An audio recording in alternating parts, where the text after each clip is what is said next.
Hi friends, welcome to my channel. Latest updates and reviews కోసం మా ఛానల్ని subscribe చేసుకోండి. పక్కనే ఉన్న బెల్ సింబల్ని క్లిక్ చేసి ఆల్ ఆప్షన్ని సెలెక్ట్ చేసుకోండి. అప్పుడే మా మొబైల్ నుండి మీ మొబైల్ ఫోన్కి నోటిఫికేషన్స్ వచ్చేస్తాయి.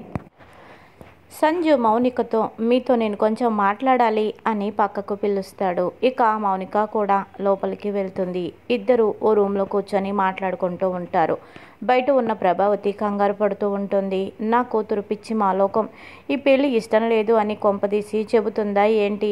వీళ్ళు కోట్లకి అధిపతులు, ఎంత కష్టపడ్డా మాలాంటి పేదవాళ్ళు ఆ స్థాయికి వెళ్ళలేరు. నా కూతురు జీవితం చాలా తొందరగా సెటిల్ అవుతుంది. మంచి స్థాయిలో నా కూతురు బతుకుతుంది. కానీ తన తెలివి తక్కువతనంతో ఏం చేస్తుందో ఏమో అని కంగారు పడుతూ ఉంటుంది. ఇక తర్వాత మౌనికని చూసి సంజు, ఎలాగైనా ఈ పెళ్ళి జరగాలి, దీన్ని పెళ్లి చేసుకొని నా పగ సాధించాలి. ఈ పెళ్ళి ఎట్టి పరిస్థితుల్లో ఆగకూడదు. అలా ఆగకుండా ఉండాలి అంటే ముందు దీనికి కొన్ని నేను నిజాలు చెప్పి ఇది పూర్తిగా నన్ను నమ్మేటట్టు నేను చేసుకోవాలి అని అనుకుంటాడు సంజు. ఇంకా తర్వాత మీరు నాతో ఏదైనా మాట్లాడాలా అని మౌనికని అంటాడు. ఇక మౌనిక, అదేంటి మీరే నాతో మాట్లాడాలని చెప్పి పిలిచారు కదా అని అంటే, అవును, కానీ నువ్వు కూడా నాతో ఏదైనా చెప్పాలనుకుంటే చెప్పు, పర్వాలేదు అని అంటే, ఏమీ లేదు అని మౌనిక అంటుంది. నేను మీతో 2 విషయాలైతే చెప్తాను అని అంటాడు. అది ఏంటి అని అనుమానంగా చూస్తూ ఉంటుంది మౌనిక.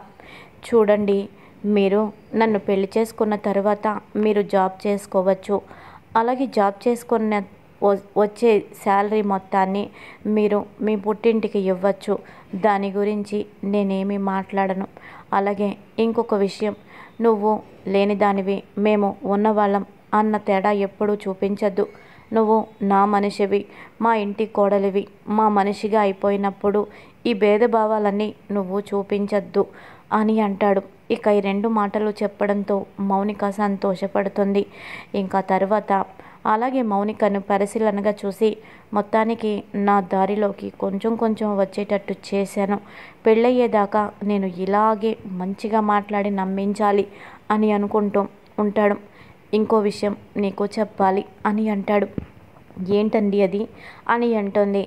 ఏం లేదు, నేను మన ఇద్దరికి ఇలా పెళ్లి ముహూర్తం పెట్టించకముందు ఓ అమ్మాయితో మా నాన్న పెళ్లి సంబంధం కుదిర్చాడు. ఆ అమ్మాయిని నేను ఇష్టపడ్డాను అని అనగానే, ఇంకా ఆ అమ్మాయి పెళ్లి సమయానికి వేరే అబ్బాయిని ప్రేమించి పెళ్లి చేసుకొని అతనితో వెళ్ళిపోయి నన్ను మోసం చేసింది. నేను చాలా డిప్రెషన్లోకి వెళ్ళిపోయాను. ఇక తర్వాత నేను చనిపోవాలనుకున్నాను, లేదంటే తనని చంపాలనుకున్నాను. ఇదంతా కూడా నాకు చాలా బాధ కలిగించింది. ఆ తర్వాత నేను అర్థం చేసుకున్నాను, తనకిష్టమైన అబ్బాయిని పెళ్లి చేసుకుంటే నేను ఎందుకు ఇంతలా బాధపడాలి అని నా మనసుకి నేను సర్ది చెప్పుకున్నాను. ఆ తర్వాత ఆ కోపం, ఆ బాధ 2 కూడా పోయాయి. అమ్మాయి పెళ్ళికి ముందే ఈ విషయం నాతో చెప్పుంటే సరిపోయేది కదా. నేనే తను ప్రేమించిన అబ్బాయితో దగ్గరుండి పెళ్లి చేసేవాడిని కదా. కానీ తను అలా చేయలేదు, నన్ను మోసం చేసింది అన్న బాధ కొన్ని రోజులు నన్ను వెంటాడింది. ఆ తర్వాత నువ్వు ఆఫీస్కి వెళ్తుంటే నేను చూశాను. నిన్ను చూడగానే మొదటిసారి నేను ప్రేమలో పడ్డాను. అలా నీ వెనక బాగా ఫాలో అయ్యేవాడిని. రాను రాను నీ మీద ప్రేమ రెట్టింపైంది. నా జీవితం నీతోనే పంచుకోవాలనిపించింది. తరువాత నాకు అర్థమైంది, మా నాన్నగారు చూసిన ఆ సంబంధం, ఆ అమ్మాయి మీద కేవలం ఇష్టపడ్డాను, అది ప్రేమ కాదు అని తెలిసింది. కానీ నీ మీద నిజమైన ప్రేమ అని నాకు అనిపించింది అని చెప్పగానే ఇక మౌనిక మురిసిపోతుంది. ఇంకా తర్వాత తాంబూలాలు తీసుకోవడానికి అందరూ కూడా హాల్లో కూర్చుంటారు. ప్రభావతి నా కూతురు ఏం చెప్తుందో, ఇప్పుడు సంజుతో మాట్లాడింది, పెళ్ళి ఇష్టం లేదని చెబుతుందా ఏంటి అని కంగారు పడుతూ ఉంటుంది. కానీ మౌనిక నవ్వుకుంటూ వచ్చి హాల్లో కూర్చుంటుంది.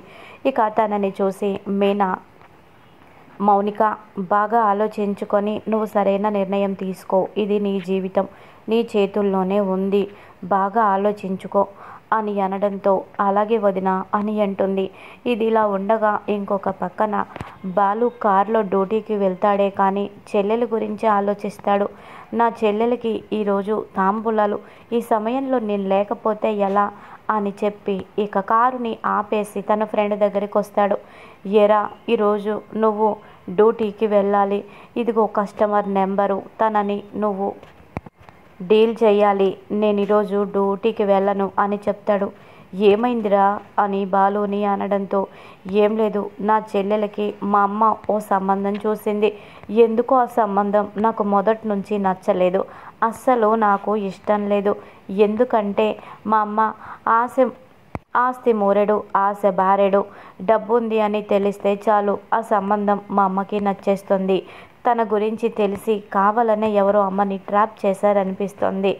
ఎందుకో అమ్మ తప్పులో కాలేసిందని నాకు అనిపిస్తుంది. ఈ సంబంధం చెల్లెలకి కరెక్ట్ కాదనిపిస్తుంది.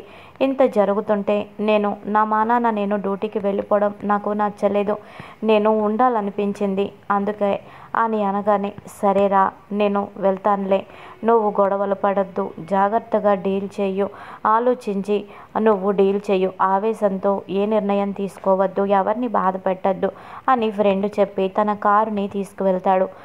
తర్వాత బాలు అతని బండి తీసుకొని ఇంటి దగ్గరికి వస్తాడు. తర్వాత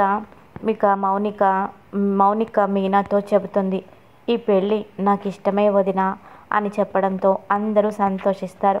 అమ్మయ్య, నా కూతురి పెళ్ళి చేసుకోవడం ఇష్టమే అని చెప్పింది అని మురిసిపోతుంది. సంజు చాలా సంతోషపడిపోతాడు. సంజు నీలకంఠంతో, చూసావా డాడీ నేను ఎలా ట్రైనింగ్ ఇచ్చానో అని అనగానే, అవునరా, అలాగే చెయ్యాలి, మన కుటుంబానికి ముందు పగ ప్రతీకారమే ముఖ్యం, ఇప్పుడు మన చేతుల్లో ఈ జింక పిల్ల చిక్కుకుంటుంది, ఆ బాలుగాడి పొగర్ని మనం దించచ్చు అని అంటాడు. అవును డాడీ, నేను దాన్ని కేవలం పగతోనే పెళ్లి చేసుకుంటున్నాను, ప్రేమతో కాదు అని అంటాడు. ఇంకా తరువాత తాంబూలాలు పుచ్చుకోవడానికి సమయం అయింది అని పంతులు గారు చెప్పడంతో ఇంకా అందరూ సరే అని లేచి నిలబడతారు తాంబూలాలు పుచ్చుకోవడానికి. సత్యం కూడా సంతోషంగా చూస్తాడు. నా కూతురే ఈ పెళ్ళిని ఇష్టపడినప్పుడు ఇంకా తర్వాత నేను చేసేదేముంది, పైగా మంచి సంబంధం అని ప్రభావతి చెప్పింది, నా కూతురుకు కూడా అబ్బాయి నచ్చాడు, ఆలోచించడానికి ఏమీ లేదు అని చెప్పి తను కూడా సంతోషంగా ఉంటాడు. తరువాత తాంబూలాలు ఇరువురు మార్చుకోవడానికి సిద్ధంగా ఒకరి చేతిలో మరొకరు తాంబూలం పెట్టే సమయానికి బాలు వేగంగా వస్తాడు. వచ్చి, ఈ పెళ్ళి జరగడానికి వీల్లేదు అని అంటాడు. సంజుని చూడగానే, ఏంటి పెళ్ళి జరగడం నీకు ఇష్టం లేదా అని అంటే, అవును నాకు ఇష్టం లేదు, ఇలాంటి వాడికి ఇచ్చి నా పెళ్ళిని చెయ్యాలా, నువ్వు ఈ సంబంధం చూసినప్పుడే అనుకున్నాను ఇదొక దిక్కుమాలిన సంబంధం అని, ఇవి కుటుంబం ఎలాంటిదో మీకు తెలీదు, అసలు వీడు మంచివాడు కాదు, నా కంఠంలో ప్రాణం ఉండగా ఇలాంటి వాడికి ఇచ్చి నా చెల్లెల్ని పెళ్లి చెయ్యాలా, అస్సలు ఈ పెళ్లి జరగడానికి వీల్లేదు, ఇక్కడి నుంచి పోండి అని చెప్పి ఇక నీలకంఠం చేతిలో ఉన్న తాంబూలాల పళ్ళాన్ని తీసుకొని నేలకేసి విసిరి కొడతాడు బాలు. ఇక ఆ తరువాత అది చూసిన ప్రభావతి, ఏంట్రా మాటలు, ఎందుకు ఇలా చేస్తున్నావు, నీకు ఇష్టం వచ్చినట్టు ఎందుకు ఇలా చేస్తున్నావు, శుభమా అంటూ పెళ్లి జరుగుతుంటే ఈ పెళ్ళిని ఆపుతావా, తాంబూలాల పళ్ళాన్ని నేలకి విసిరి కొడతావా అని చెప్పి ప్రభావతి అంటూ ఉంటుంది. అమ్మా నువ్వాగు, నీకేం తెలీదు, ఏమీ తెలియక ఈ సంబంధాన్ని నువ్వు ఖాయం చేసావు, వీళ్ళు చెల్లిని ఇష్టంతో పెళ్లి చేసుకోవడం లేదు, ప్రేమతో చేసుకోవడం లేదు, పగ కోసం వీళ్ళు చేసుకుంటున్నారు, వీడు అస్సలు మంచివాడు కాదు, వీడు బార్లో ఆ రోజు మీనా గురించి తప్పుగా మాట్లాడుతున్నాడు, వీడస్సలు మంచివాడు కాదు, వీడితోనే ఆ రోజు నాకు గొడవైంది అని చెప్పగానే ఇంకా తర్వాత సంజు ఇలా అంటాడు, అయ్యో నన్ను క్షమించండి, మీ కుటుంబం అని తెలియక ఆ రోజు అలా మాట్లాడాను, నన్ను క్షమించండి, ఇప్పుడే నేను క్షమాపణ అడుగుతాను, ఏవండి మీ గురించి తెలియక నేను తప్పుగా మాట్లాడాను అని మీనాతో అంటాడు. బాలు మాత్రం, ఏంట్రా ఇంకా తప్పు చేసింది కాకుండా సారీ అని చిన్న మాట చెప్పేసి నా చెల్లిని పెళ్లి చేసుకోవాలనుకుంటున్నావా, మర్యాదగా ఇక్కడి నుంచి వెళ్ళిపోలేదో ఏం చేస్తానో నాకే తెలీదు అని అనగానే ఇక తర్వాత మౌనికతో, మౌనిక గారు మీరేనా చెప్పండి, అలా ఆ రోజు నేను ఎందుకు ప్రవర్తించానో చెప్పండి అని అనడంతో, మౌనిక నీకేం తెలీదు, నువ్వు మధ్యలో మాట్లాడద్దు అని బాలు అంటాడు. ప్రభావతి, అసలు ఏం జరుగుతుందిరా, ఏంటిదంతా అని అనగానే వీడు అస్సలు మంచివాడు కాదు, వీడు ఓ అమ్మాయిని ప్రేమించాడు, ఆ అమ్మాయి పెళ్లి చేసుకోపోయేసరికి తన మీద యాసిడ్ మొహం మీద పోయాలనుకున్నాడు. ఆ సమయంలో మీనా వచ్చి వీడికి బాగా బుద్ధి చెప్పింది. అది మనసులో పెట్టుకొని మీనా గురించి తప్పుగా మాట్లాడారు. వీడు పెళ్లి చేసుకోవాల్సింది ఎవరినో కాదు, శృతినే, రవి పెళ్లి చేసుకున్న అమ్మాయినే. తన గురించే ఇంత చేశాడు. ఇప్పుడు మన కుటుంబం మీద కక్ష సాధించడం కోసం మళ్ళీ నీతో పెళ్ళి అంటూ డ్రామాలాడుతున్నాడమ్మా అని మౌనికతో అనగానే మౌనిక, అన్నయ్య చాలన్నయ్య చాలు, ఇప్పటి వరకు నువ్వు మాట్లాడింది చాలు. ఏం జరిగిందో అంతా నాతో సంజు గారు చెప్పారు.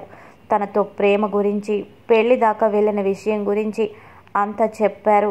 ఆ తర్వాత తను అన్నయ్యతో వెళ్ళిపోవడం ఇదంతా కూడా సంజు నాకు చెప్పారు.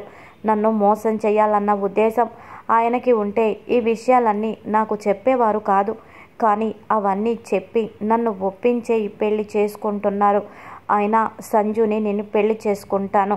సంజు ఎందుకు అలా చేశాడో అంతా నాకు చెప్పిన తర్వాత నేను ఇంకా అపార్థం చేసుకోలేను అన్నయ్య అని ఇంకా మౌనిక చెప్పడంతో బాలు, అమ్మ నీకు తెలీదమ్మా, వీడు మంచివాడు కాదు అని అనగానే, అన్నయ్య నాకు అన్నీ తెలుసు, అన్నీ తెలిసే పెళ్ళికి నేను ఒప్పుకుంటున్నాను. ఆయన్ని దయచేసి ఒక మాట కూడా మాట్లాడద్దు, ఆయన్ని నువ్వు బాధ పెట్టద్దు అని మౌనిక అనడంతో బాలుకి ఏం చేయాలో తెలియక చెల్లికి సర్ది చెప్తూ ఉంటాడు. సంజు మాత్రం నవ్వుకుంటూ ఉంటాడు. Hi friends, welcome to my channel. Latest updates and reviews కోసం మా ఛానల్ని సబ్స్క్రైబ్ చేసుకోండి.